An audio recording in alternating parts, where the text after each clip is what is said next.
Assalamu alaikum warahmatullah. I wanted to jump in this conversation because I think that Rashad, the whole issue of the male-female dynamics, I know that you've been working with that for a while,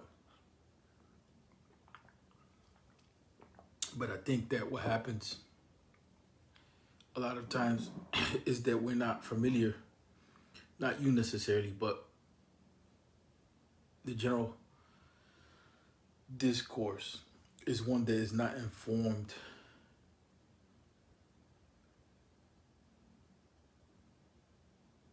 with the sensitivity that's necessary to understand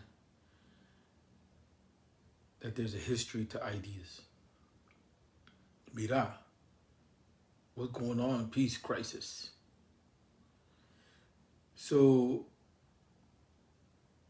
the Duluth study, this is a must-have for anybody who is really concerned with critical, independent thought and wants to break free from this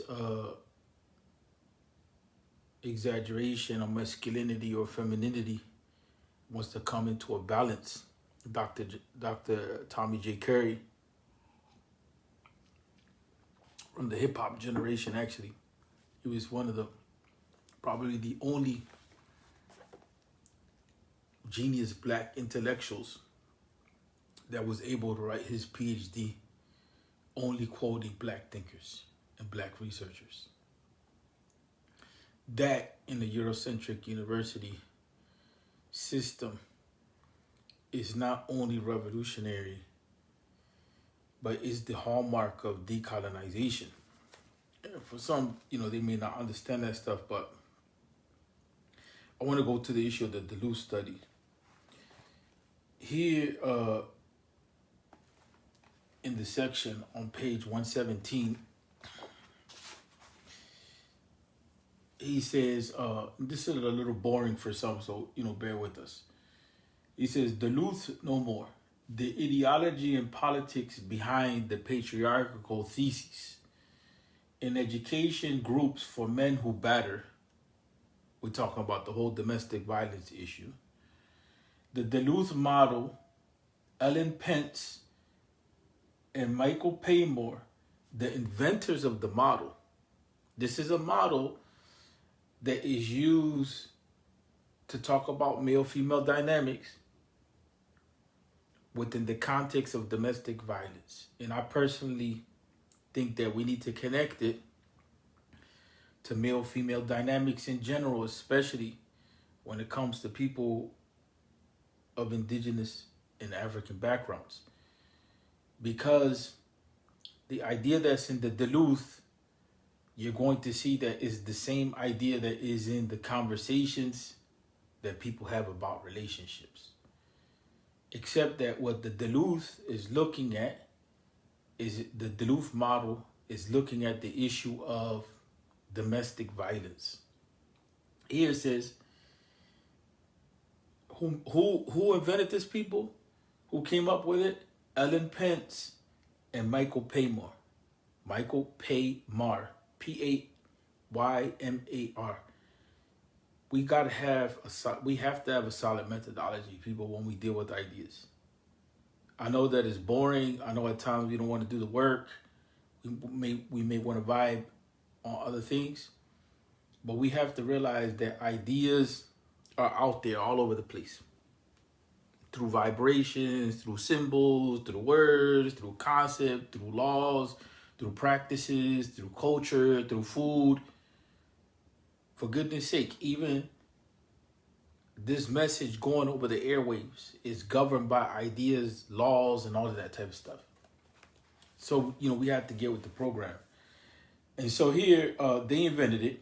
They argue that treating men who batter their partners is not a neutral endeavor. In the Duluth program, each facilitator conducts a group within a community, a program, and a personal philosophical framework that either supports a man's process of change toward nonviolence or reinforces his dominance over the woman he batters.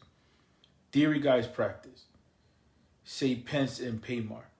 And their theory is simple. Men are culturally prepared for their role of master of the home, even though they must enforce the right to exercise this role. They are socialized to be dominant and women to be submissive.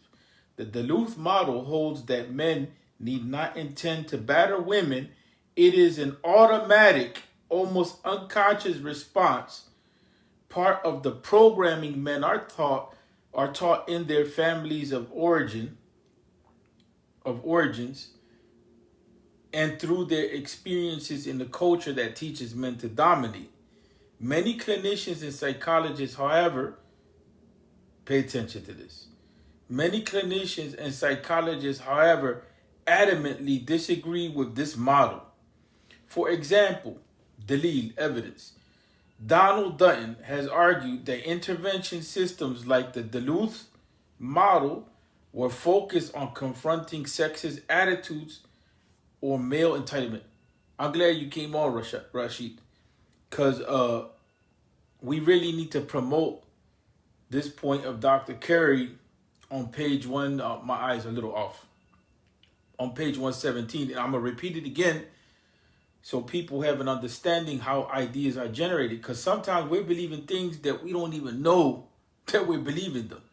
You understand what I'm saying? And so it takes certain people to open our eyes so that we can come into an understanding of how things really are. So I'm going to go back. In the Duluth program, this program was created by Ellen Pence and Michael Paymar. Right? In the Duluth program, each facilitator conducts a group within a community, a program, and a personal philosophical framework that either supports a man's process of change toward nonviolence or reinforces his dominance over the woman he batters. Theory guides practice. Say Pence and Paymar. And their theory is simple. Men are culturally prepared for their role of master of the home, even though they must enforce the right to exercise this role. They are socialized to be dominant and women to be submissive. The Duluth model holds that men need not intend to batter women. They need not intend to batter women. Listen to this stuff. You got to listen to this stuff very carefully, right? It is an automatic, almost unconscious response.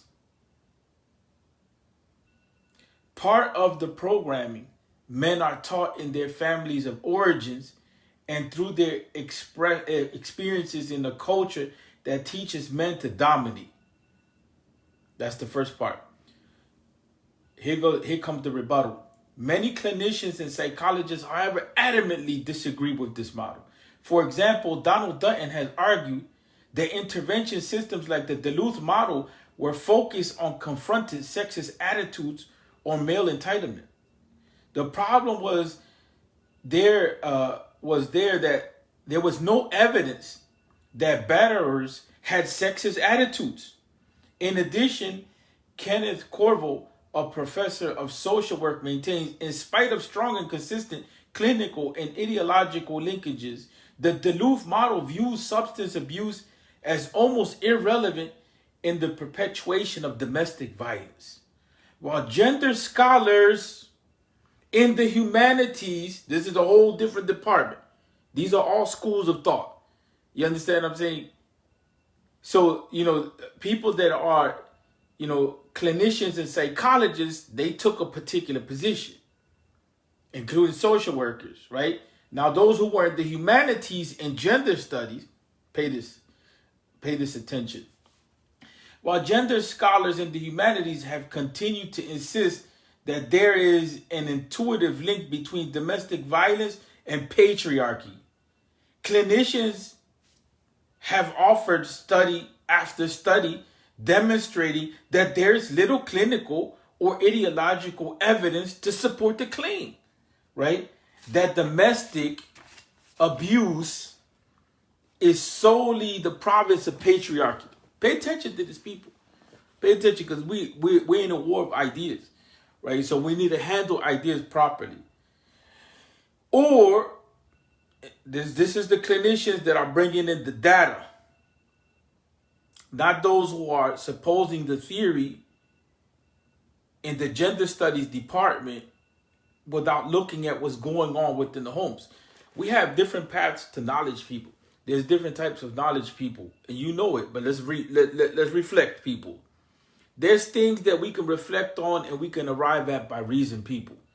And there's other things, people, that we need to have case studies for, right? I can generalize and say that within this particular community, there's these particular traits. But then in order to be right and exact, I have to go into these families and see exactly what's going on and do a point-by-point study. Especially if we're going to build laws and all of that type of stuff on it, on the ideas that we have. And so here, I want to try to stay as close to the book as possible. Dr. Curry, he's not just making an argument because he brought out data. You understand what I'm saying? It's not an argument removed from reality. He's saying that, you know, when they came up with the Duluth model, which is what is used in the court system, what is used in the domestic violence programs, this was a move on the part of the feminist movement, a particular segment of it, to try to address certain imbalances. But what they did here is philosophically, they automatically said that domestic violence by default is completely connected to sexist attitudes. And so here the intervention came in, is like, well, what about if the person doesn't have sexist attitudes? But what about if they're addicted to drugs? And the drugs is what led them to the violence. But here in this model, in the Duluth model, domestic violence is almost all the time looked at as unidirectional, meaning that the male is the problem. You know what I'm saying? And I don't know if Mikhail is still there, but this is the point that we were wrapping on, you know, on this issue, how within the gender studies department, you know, when they come off with analyzing this stuff, they take a particular philosophical position. In other words, they take a particular stance on the issue. And it's not necessarily connected to a solid understanding of with regard to what's going on the ground. So here he says, you know, that basically they made abuse, right, solely the province of patriarchy, or that men abuse women because of psychological or psychoanalytic disposition towards domination. So basically they're saying that men are wired and programmed by the culture to be in a particular position of dominance. So, and actually he has a whole concept here, right? He has a whole concept here. I'm not going to get into that right now, but basically what the Duluth study did was it basically said that men are by default violent. Men are by default violent. Men are by default the perps.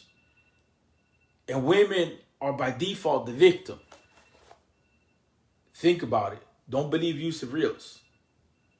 If there's a domestic violence situation and the police are called, a man can automatically be removed from the home without any investigation. All that has to be done is an accusation on the part of the woman. Now, she could be the one that did X, Y, Z. Things are changing now, though. The courts are changing. You know, the philosophy is changing.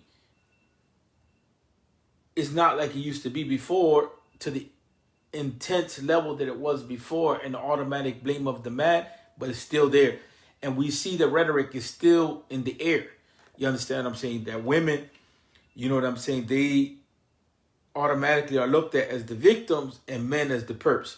So here he says, histories of previous abuse, addiction, and mental health are so highly correlated to incidents of partner violence that it is negligent to ignore these factors in incidents of interpersonal partner violence. And so the idea is here that Dr. Curry is saying is like, They're not even looking at the background of people, like what it is that they went through. And this pertains exactly automatic to the issue that we've been conversing about. So people's past has a definite impact on why they do stuff.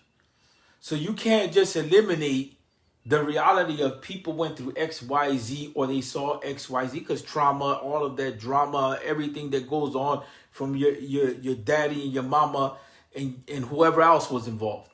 All of that is involved in the equation. And Dr. Curry is saying that, look, the data is in with regard to that. But the philosophy that was put into the Duluth model said that men by nature, by psychology, by cultural training, are trained to be violent and dominant. Therefore, we have to retrain them. And this is where the whole patriarchy thing comes in at. That's not to say that there's no concept of patriarchy that's problematic, but there's definitely an exaggeration here that takes place. So here it says, in fact, the noted psychologist Denise Hines maintains that it is precisely these factors, previous abuse, drug and substance abuse, mental health, that explain the almost symmetrical rates of abuse perpetuated by women against men in the general population. Right? So there they give it to women, as an excuse. Perhaps the greatest irony concerning the Duluth model is that one of the founders, Ellen Pence, admitted that the weakness of the program was that it lacked clinical findings, lacked the data and the research, to support the theory that patriarchy was the cause of domestic abuse.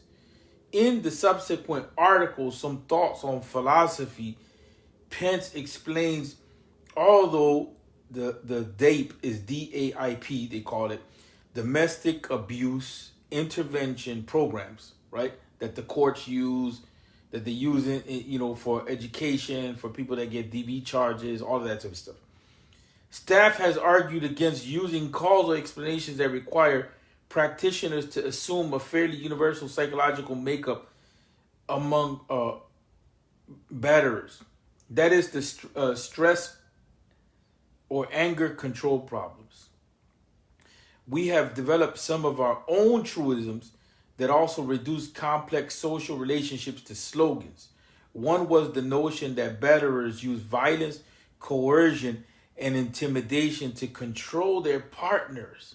And we hear that, oh, he's being controlling. In today's time, we have this concept, he's a narcissist. It's almost automatic. Like, we don't look into any of the background stuff. We label each other. And this is where we go with this. And you got to understand that this plays itself out different in the community, indigenous and African community, and also other communities. When you start looking at non-European communities, this stuff plays itself out differently. And he talks about that in another chapter. I'm not going to get into that point, but he talks about how women perpetuate violence as well as men. So there's dual part or bi-directional violence from both. And we know that. We know that issue. Perhaps in white society, that was the case, that is just, the violence was just coming from one direction.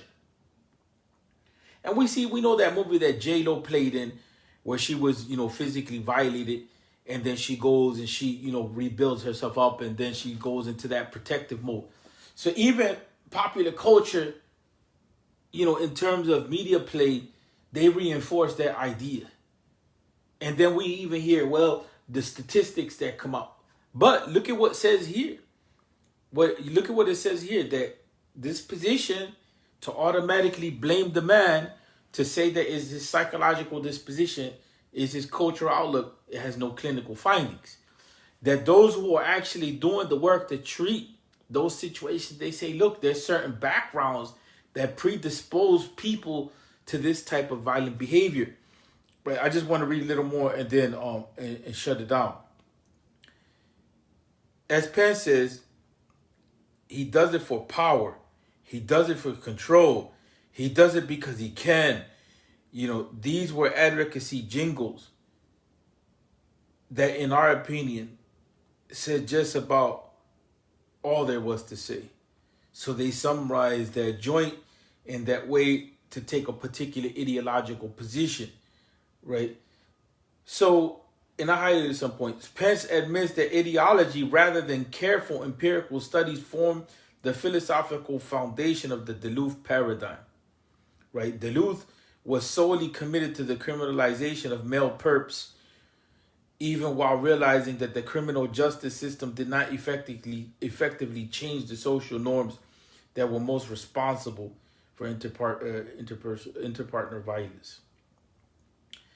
Pence's comments on the Duluth paradigm have had little effect on how liberal arts disciplines account for, for that violence that we see and so on and so forth. The deliberate exclusion of violence committed by women against men and children by Pence and early gender theorists following her model has been moralized away as anti-woman or victim blaming rather than a serious challenge to how one conceptualizes. This is what I was telling you, Mikhail. Pay attention to this part. The deliberate exclusion of violence committed by women against men and children by Pence and early gender theorists following her model has been moralized, they justified it, away as anti-woman or victim blaming rather than a serious challenge to how one conceptualizes violence within the home or intimate relationship. And I say the same thing. I say the same thing when it comes to the culture issue. Why not look at the cultural reality of how violence is perpetuated? Why not look at the underlying causes? That doesn't dismiss that men may have some issues in the culture, but that, we have to look at it holistically because women may have issues as well. It doesn't mean that because we're looking at both of them, we're belittling the struggle of one. Because we find is incredible the amount of child abuse that takes place. And then automatically, again, this is the other issue that, men are automatically blamed for sexual abuse. They're automatically looked at as predators. They're automatically looked at as dominators. When the clinical studies say that you have to look at other factors. The clinical studies say that you have to look at backgrounds. You have to look at habits. You have to look at situations. That's not to justify violence by any means. It's to say that we have to operate with this on scientific social principles, not just an ideology that looked to pin men down. That was what the Duluth study did. The feminist movement in the 60s, they managed to create a model that they can implement in the criminal justice system where they can get a phone call where the cops come, take them out. And there's no questions because before there was issues with the violence. But it was an automatic blame. There was no issue of having to investigate or anything. But what that did was it created a whole culture. You know what I'm saying? It created a whole culture where just the men are automatically to blame. Now, why did I bring this up? Based on what Rashid was talking about, what's going on in the general conversation in the public about if you talk, that men can be talked about, but women can't be talked about. We're talking about the indigenous community. This conversation not for everybody, to be honest with you. This is not going to apply to every group in the same way. And so the issue that comes up is that because some people are not even at the level of having these conversations in their communities. That's part of the issue. Some communities, some cultural groups, they're not even at the level of having these conversations.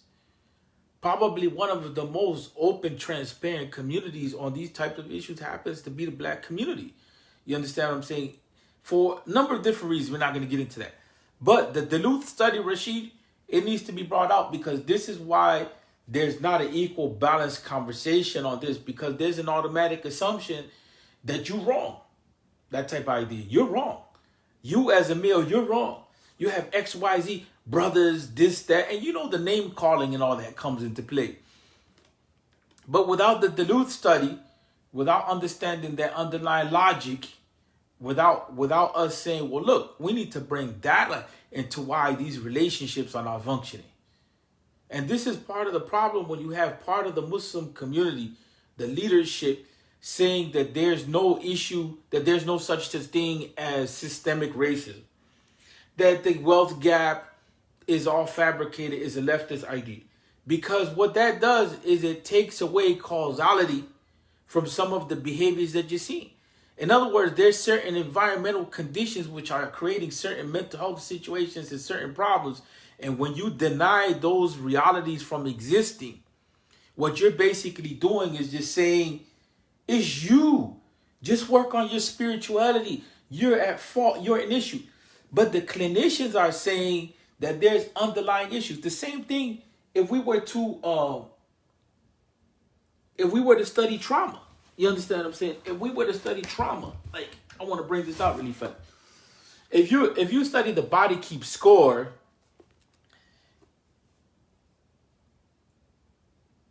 this Dr. Koch, Vander Koch, is one of the top researchers in trauma studies. Okay, this is not just theory, people. This joint is full of like case studies, neurology issues, the neurological theory, all that type of, it's boring.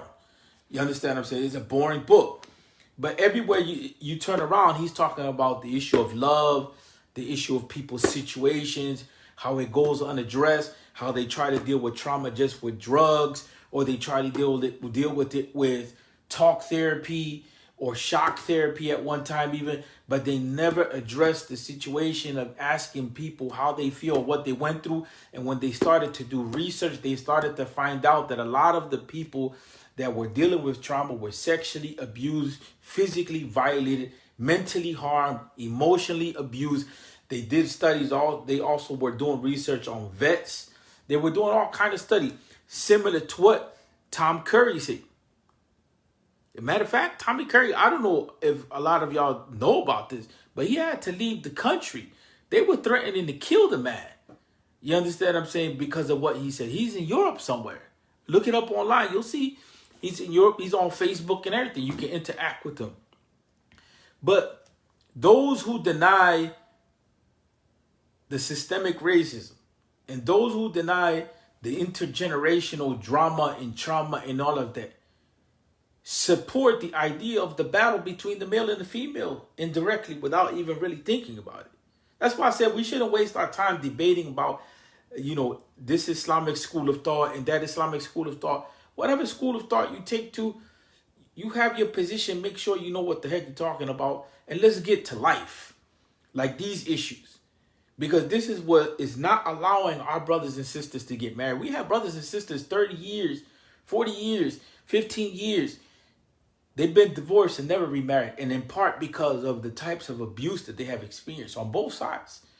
And Tommy Curry goes in to say, like, there's interpartner violence from men and women. And we know that. The sister that stabbed the brother, but the brother that didn't say anything because, it would mean that she would get locked up, and it would mean that, mama wouldn't be with the kids, or the sister that hit the brother with the bat, or she hit him with a frying pan, or she threw grease on his face. That's not to say that brothers don't do foul stuff at all. But, part of the dilemma in our community is that if you talk about sisters, you have to bring up brothers. If you talk about brothers, you have to bring up sisters. And we don't have the tools to be able to unlock all of the drama and the trauma from the background. And we're sitting here only blaming each other, but we're not looking at the conditions which are creating that type of environment as well. It's personal responsibility, but there's also a context and also a society. But guess what? If a person has clinical depression, if a person is bipolar, untreated, if a person has anxiety, all of that type of stuff, which impairs functionality, trauma. If a person has trauma, if a person has comorbidity, a person can have more than one struggle that they're going through with mental health and other issues, or issues of dual diagnosis, addiction and drug addiction and mental health at the same time. You can have or even health issues. You can have 1,000 things. You can have high blood pressure. You can have 1,000 things going on. We're not looking at all of those complexities when we're dealing with each other. And on top of this, I'm going to be honest with you, and this has to be rooted out, because this was not a problem 20 years ago when I became Muslim. There was no, when I first became Muslim, and I came out of, I came from Philly. So I saw that orientation. Philly was shaped by nation orientation. Nobody was being called nigger. Nobody was being called this, that. The name calling, the lack of pride and all of that. All that work that went in, that came from that Malcolm era. Unfortunately, a lot of the Sunni Muslims collapsed that. That's why right now we're in a situation where you have people from different ethnic communities that are Muslim are walking around saying nigga this, nigga that, because that was not rooted out amongst certain populations within the Sunni community. That consciousness was not there. And so, you have even the whole concept of baby, mama, drama. This is not dignified. You understand what I'm saying? And I'm not trying to judge people, but it's not dignified that, these are the lenses by which people are dealing with each other through that. That's never going to root out the deep problems that are there, that come from people's family backgrounds, that come from oppression, that come from economic situations, that come from mental health conditions. We're never going to get to the core of all of that. That's why these conversations between male and females is almost always predictable with regard to what direction is going to go. Name calling, back and forth. It never gets to an issue where we can listen to each other and healing takes place and we can move to build a nation. It doesn't get to that point. That's part of the program. So people can say, well, Willie Lynch is a fabricated, non-authenticated. I'm with the Jamaat that says, but the Willie Lynch effects are right there. You understand what I'm saying? It doesn't have to be that it's real. It doesn't have to be that it came from an actual source. At this point, it doesn't even matter whether it came from an actual source, because the effects are there in the community. The battering of each other, the undermining of each other, the sheer hatred and the reinforcement of that. And to be honest with you, it's not only male and females, it's also brother to brother.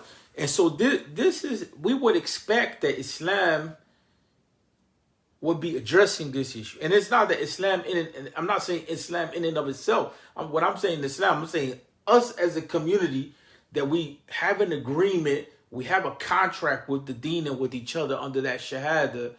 It's expected that we're taking the knowledge of the deen to address our condition and our situation. Because that was done by Malcolm. That was done by Malcolm with less tools. And so it was done by Malcolm with less tools, and they were more successful at addressing the issue. Some people would say, well, they had a different program. It's a program that addressed the conditions of the people. And that's what we're not doing. And that's why these conversations, it doesn't make sense for a Sunni brother and sister to be in the online sphere attacking each other's dignity, leaving away with having given an example to the whole of the world that there's a problem in the community. First of all, the Muslim community. Second of all, the people of African descent. That's just not something that is solid. It's not a just position. And so I'm leaving with that. The Duluth model is not a scientifically based model. To automatically blame the male and patriarchy, and say that, well, the person is psychologically prone to violence, this and that, without looking at any underlying causes, that's a big tragic mistake that we're making in the community. To not analyze, what I'm saying? There's a reason why he wrote the book, The Man Now, Race, Class, Gender, and the Dilemma of Black Manhood. To not analyze, and this is the madness. You know what I'm saying? I was out there with Black Lives protests, but the madness is that, you know what I'm saying? The BLM movement is headed by females. You know what I'm saying? And right now, the national leadership is under investigation for fraud. That has no reflection on local organizations. But when you look at that movement emerged to address black males being gunned down in the street, and some females as well, or in prison or whatever it was. That was the scenario that played itself out. It's sad that we see youth dehumanized, and he even put a picture. We know the New York case. We know that the New York case. We know Khalif's case. You know what I'm saying? And there was few Muslims involved in that. So those of you who try to say that, within the New York situation, there was a few Muslims that got charged, and Trump actually put a bounty on their head, and they were innocent. And we're not talking about the plight of these young men. But, you know what I'm saying? We want to talk about toxic masculinity. We want to talk about a thousand things related to these types of subjects, except the core issues. So maybe I'm not the one to speak about it. Get the book. I don't get anything out of this. You understand what I'm saying? This not like a advertising thing. I would say get these 2 books. You understand what I'm saying? Get these 2 books, one dealing with trauma, so you can understand how trauma plays itself out, how community is essential in addressing trauma, how love is essential in addressing trauma, over labels and he crazy, he got to go get on meds, all that type of stuff, how we mentally abuse people with labels, and understand how it is that certain ideas have been constructed. That's important. That's important. I'm leaving on that note. Assalamu alaikum.